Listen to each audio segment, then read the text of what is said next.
하나님 아버지와 우리 주 예수 그리스도로부터 오는 은혜와 평강이 이 자리에 계신 여러분과 함께 하시길 주님의 이름으로 축원합니다. 오늘 교회력 복음서 말씀은 우리에게 특별한 위로와 도전을 줍니다.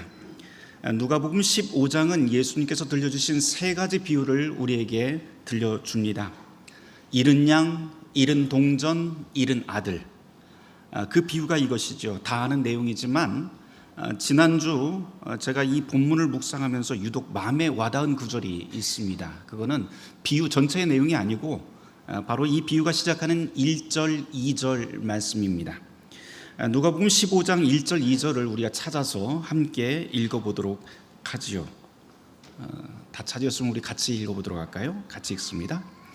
모든 세리와 죄인들이 말씀을 들으러 가까이 나아오니 바리새인과 서기관들이 수군거려 이르되 이 사람이 죄인을 영접하고 음식을 같이 먹는다 하더라. 여러분, 이 장면을 한번 상상해 보시기를 바랍니다.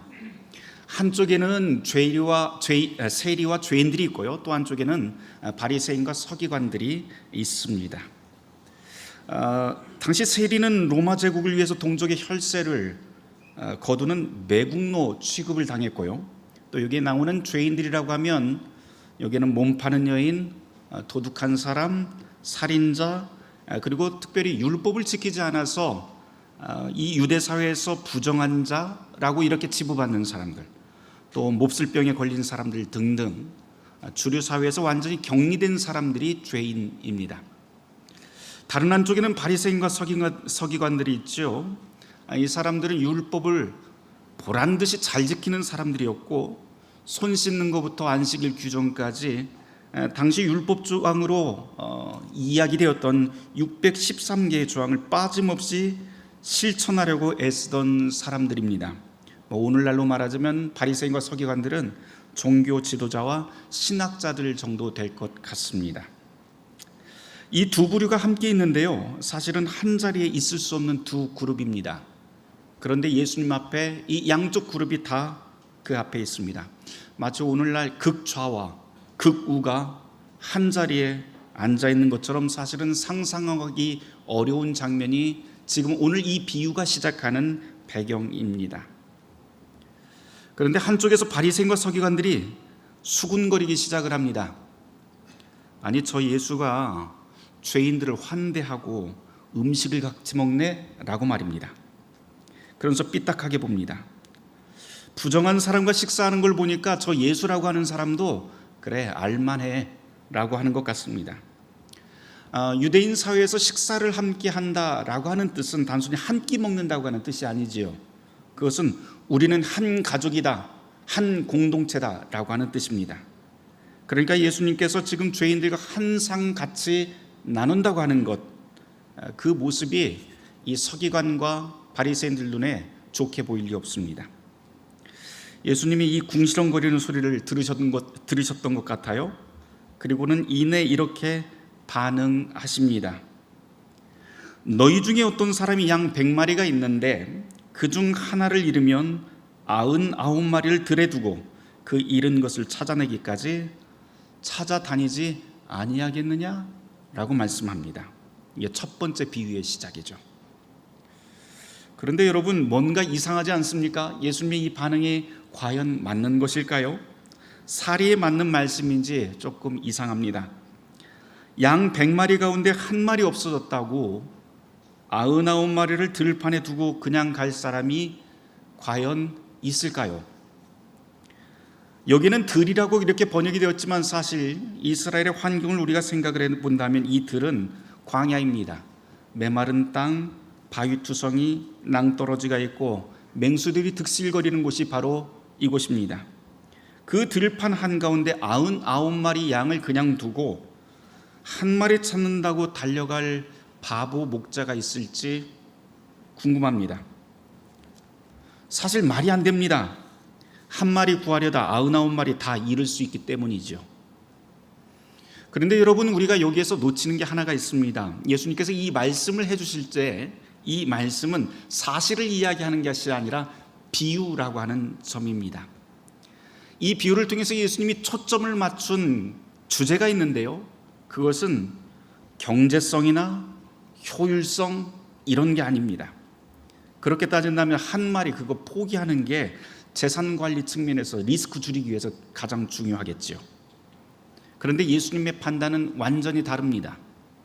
그분의 머릿속에는 경제성, 효율성이라고 하는 생각이 전혀 없는 것 같습니다. 그런 건 아예 중요하지 않다는 듯 주님께서는 그저 절박한 한 생명의 모든 것을 걸겠다라고 하는 마음만 있습니다. 그리고는 그 한 마리 양을 위해서 달려가는 목자 이야기를 들려주십니다. 우리가 사는 세상에서는 늘 숫자, 그래프, 효율성, 경제성을 따집니다. 그런데 주님은 아니, 그런 것과 비교할 수 없을 만큼 가치가 있는 것이 있어. 그게 바로 생명을 선택하는 일이야 라고 주님께서는 이 비유를 통해서 말씀해 주십니다. 이어지는 두 번째 비유도 함께 볼만합니다. 8절 우리 같이 찾아서 같이 읽어보도록 할까요? 8절입니다. 어떤 여자가 10드라크마가 있는데 하나를 잃으면 등불을 켜고 집을 쓸며 찾아내기까지 부지런히 찾지 아니하겠느냐라고 말씀을 하십니다. 여기 나오는 이 한 드라크마는 보통 완벽하게 맞지는 않겠지만 하루 품삯에 해당하는 돈입니다. 그런데 더구나 지금 여인이 잃어버린 이 드라크마는 아마도 여인들이 결혼할 때 지참금을 받곤 하거든요. 그래서 은전을 받은 다음에 그 머리에다 장식을 한다고 합니다. 그러니까 여기 10개의 드라크마는 하나의 한 세트입니다. 결혼식 때 받은 하나의 세트. 그러니까 단순한 돈이 아니라 결혼의 징표로서 받은 것이죠. 그러니까 10개가 한 세트니까 그 중에 하나가 빠지면 구색이 안 맞습니다. 잃어버린 동전 하나는 그러니까 이 여인에게는 단순한 동전 하나가 아니라 행복했던 그 시간을 기억하는 증표이고 희망이었을 겁니다. 그러니 열심히 찾는 것 충분히 이해할 만합니다. 그런데 이 두 번째 비유도 첫 번째 비유만큼이나 매우 이상합니다. 아니, 어떻게 생각하면 더 이상한 것 같아요. 9절을 읽어보면 이 여인이 결국은 이 동전을 찾게 되는데요, 잃어버린 동전 하나 찾았다고 자기의 벗과 온 동네 사람들을 다 불러 모읍니다. 그리고는 뭐를 해요? 나와 함께 즐기자라고 합니다. 그 뜻은 마을 잔치를 벌이겠다고 하는 뜻입니다. 여러분 어떻게 생각하십니까? 사실 말도 안 되는 계산법이죠. 마을 잔치 비용을 우리가 가만히 생각을 해보면 상식적으로도 이 동전 하나로는 어린 반푼어치도 없습니다. 예수님은 아무렇지도 않게 이 말씀을 들려주십니다. 왜 예수님께서는 이런 말도 안 되는 이야기를 우리에게 들려주시는 걸까요? 잃은 양 그리고 잃은 동전 비유를 읽다 보니까 두 개의 비유가 겹치는 부분들이 참 많은 것 같아요. 우선 4절과 8절을 한번 여러분들이 찾아서 확인해 보시길 바랍니다. 거기 이런 말이 나옵니다. 4절, 그 잃은 것을 찾아내기까지 찾아다니지 아니하겠느냐. 8절, 하나를 잃으면 등불을 켜고 집을 쓸며 찾아내기까지 부지런히 찾지 아니하겠느냐. 찾아내기까지라고 하는 말을 여러분이 주목해서 보시기를 바랍니다. 예수님은 이 말로 절대 포기하지 않으시는 하나님의 사랑이라고 하는 것을 은근히 강조하십니다. 목회하다가 이제 상담을 하다 보면 종종 이렇게 말씀하시는 분들을 만납니다. 목사님, 저는요 이미 너무 멀리 떠났어요.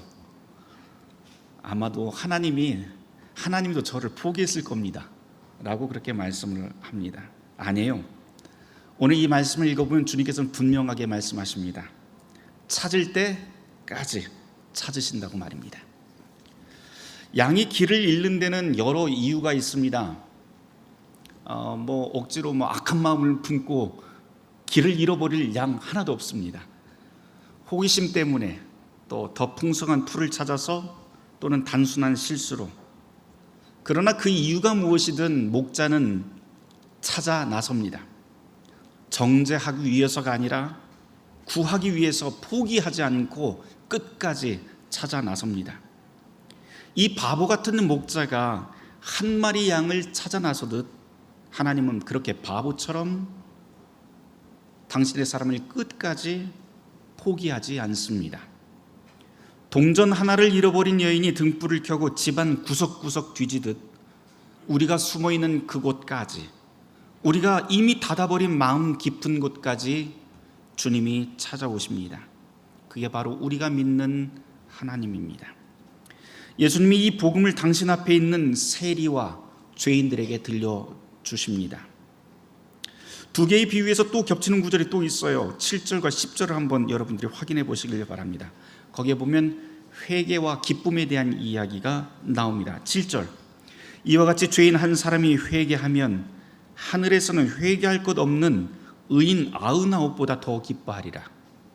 10절, 이와 같이 죄인 한 사람이 회개하면 하나님의 사자들 앞에 기쁨이 되느니라. 근데 좀 이상하지 않으세요, 여러분? 왜냐하면 양과 동전에 대한 이야기 끝에 회개가 나옵니다. 양이 무슨 회개를 하죠? 제가 잘못했어요. 제가 다시는 길을 잃어버리지 않겠습니다 라고 할 수 있을까요? 사실 양은 원래 방향 감각이 없어서 길 잘 잃어버립니다. 그냥 앞에 가는 양 그 엉덩이만 쫓아보고 따라가다가 길을 잃는 게 그냥 양의 특성입니다. 동전은 더 말할 나위 없죠. 동전이 어떻게 회개를 하나요? 주인님, 또르르 굴러가서 제가 구석에 빠진 것 회개합니다, 이렇게 할 수 있습니까? 아니에요. 그렇지 않습니다. 여기 나와 있는 이 양과 동전은 회개할 가능성이, 그리고 그런 능력도 없는, 그런 가망 없는 존재들입니다. 그런데 왜 예수님께서는 이 비유 끝에 하필 회개를 말씀하시는 것일까요? 여기서 우리는 예수님의 또 다른 메시지 하나를 발견하게 됩니다. 다시 1절, 2절 말씀으로 여러분들이 돌아가 보시면 좋을 것 같아요. 지금 이 비유를 듣고 있는 사람들이 두 부류라고 했는데 누구였죠? 세리와 죄인, 그리고 다른 편에는 바리새인과 서기관입니다.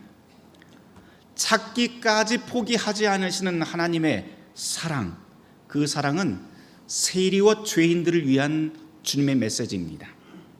그리고 회개는 두 번째 그룹인 바로 서기관들과 바리새인을 위한 주님의 말씀이라고 할 수 있습니다. 죄인과 식사하던 예수님을 비난하고는 이들에게 주님이 이렇게 묻습니다. 하나님을 잘 믿는다고 하는 너희들은 과연 이 목자와 여인처럼 행동하는가? 하나님을 믿는다는 너희는 이 여인처럼 행동하는가? 99을 포기해서라도 위기에 놓인 한 명을 구하기 위해서 그렇게 열심히 살아가는가? 체면과 권위를 대신 내려놓고 무릎 꿇고 온 천지를 뒤져서라도 잃어버린 사람, 위급한 사람을 끝까지 찾아내는 삶을 살고 있는가?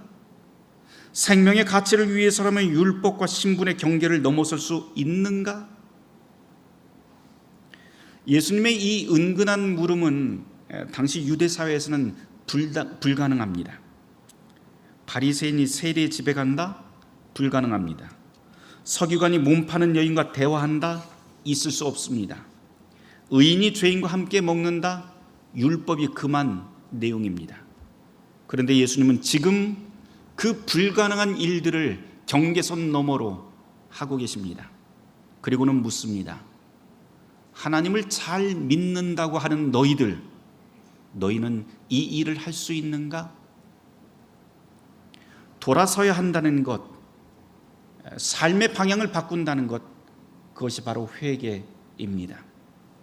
주님은 바로 이 말씀을 서기관과 바리새인들에게 묻는 것이죠. 2025년 대한민국, 여기 모인 우리는 어떤가요?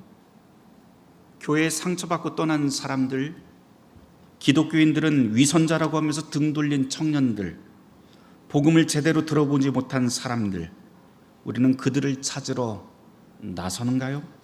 아니면 주일도 안 지키는 사람들이하고 정죄하고 있는 건 아닌가요? 정치적으로 다른 진영의 사람들과 우리는 한 자리에서 대화하며 밥을 먹을 수 있나요? 이주노동자, 난민, 사회적 소수자와 한 식탁에 앉아서 그들의 이야기를 진지하게 듣고 대화할 수 있나요? 그렇다면 오늘 이 시대 세리와 죄인은 누구이고 이 시대 저와 여러분의 교회는 과연 어디에 서 있나요?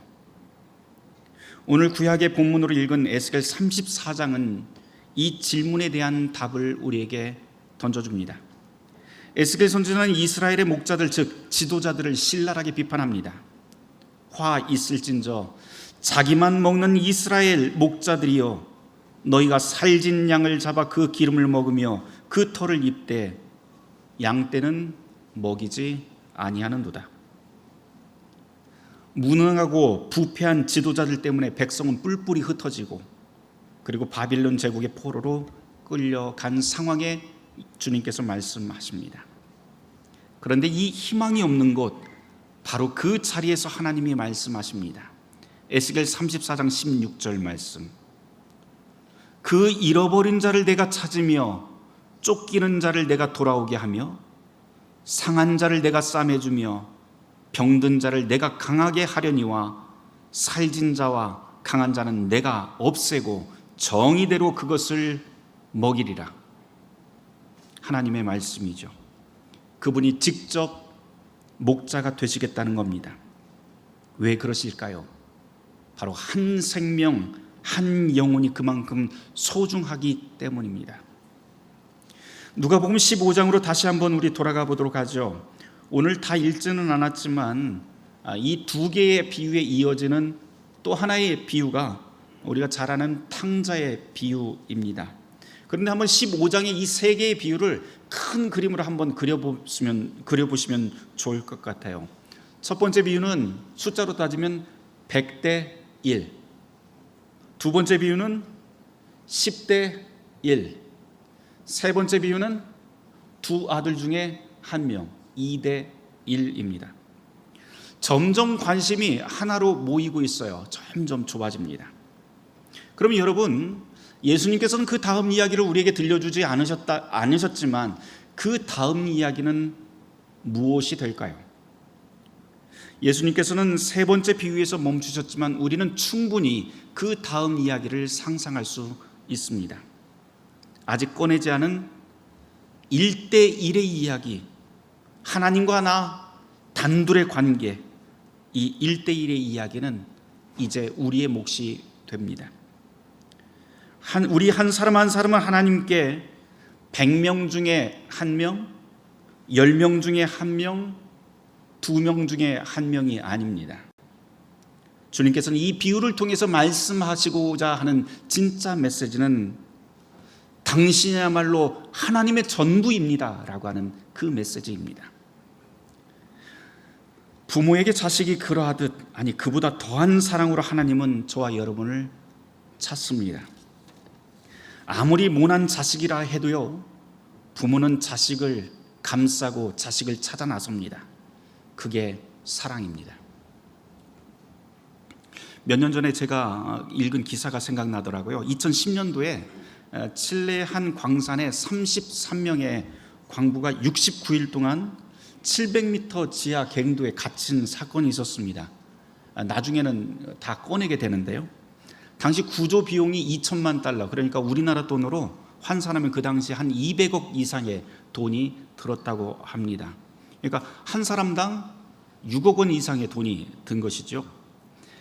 경제적으로 따지면 한 사람당 그렇게 6억 원을 쓸 수 있는가라고 하는 걸로 어떻게 그렇게 생각하실 분이 있을지 모르겠어요. 특별히 칠레라고 하는 나라는 가난한 나라잖아요.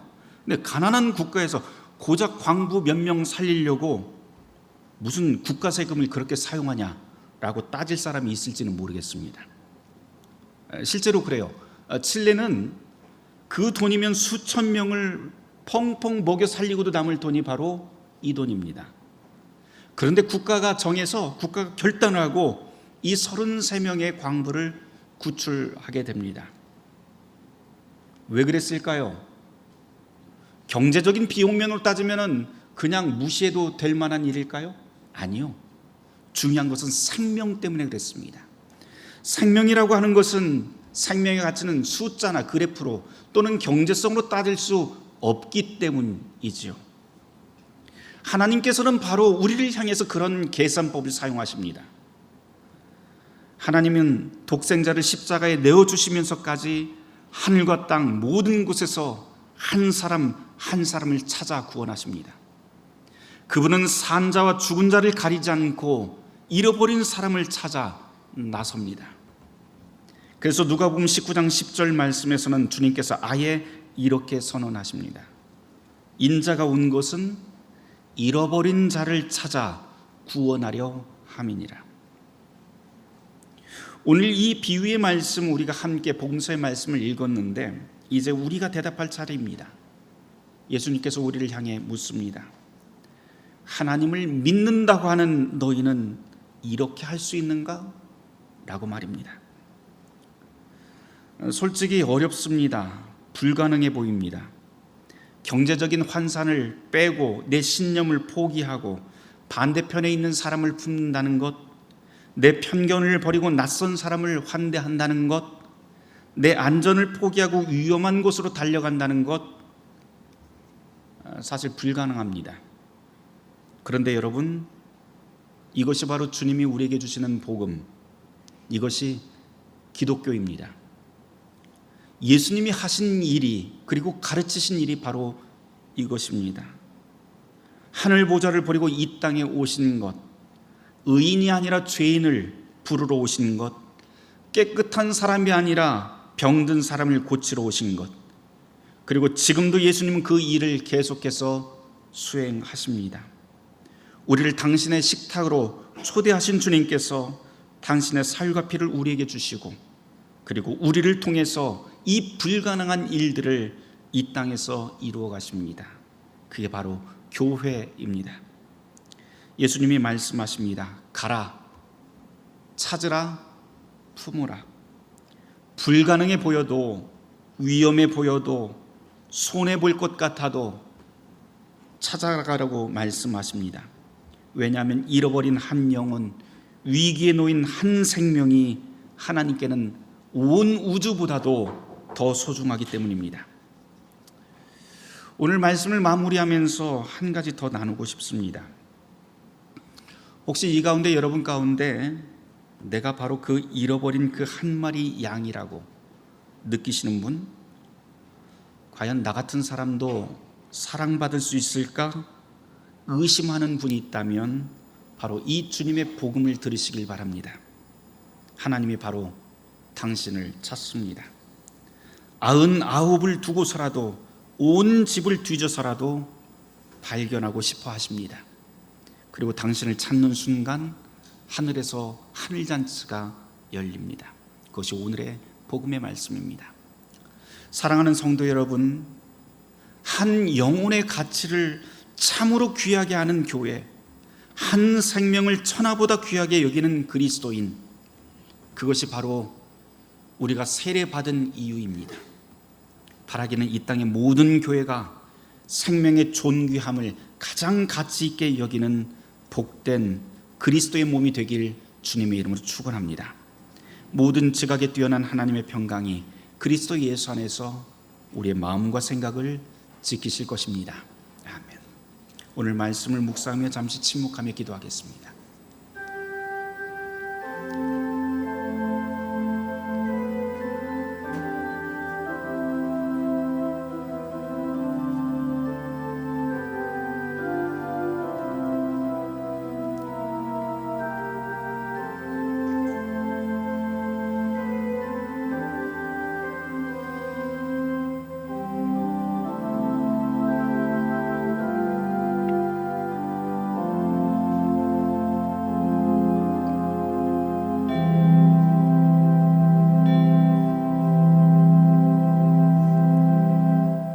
하나님 아버지, 한 영혼을 천하보다 귀하게 여기시는 주님의 마음을 깨닫게 하시니 감사합니다. 우리도 그 마음을 품고 잃어버린 영혼을 찾는 일에 헌신하게 하옵소서. 오늘도 우리를 찾아오시는 목자 되신 주님께 감사드리며 예수 그리스도의 이름으로 기도하였습니다.